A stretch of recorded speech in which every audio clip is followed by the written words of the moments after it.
শ্রীমদ্ভাগবতম প্রথম স্কন্দ নবম অধ্যায় শ্লোক 41। মুনিগণ নৃপবর্জ সংকুলে অন্তঃসদসে যুধিষ্ঠির রাজসূয়েষাম অহর্ণমুপপেদৈক্ষণীয় মম দৃশি গোচর এষাবি আত্মা।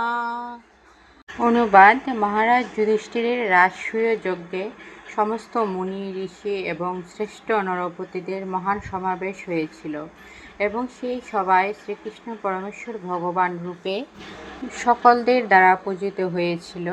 আমি তা প্রত্যক্ষভাবে দর্শন করেছিলাম এবং তার চরণে আমার চিত্ত নিবদ্ধ করার জন্য আমি সেই ঘটনা স্মরণ করছি।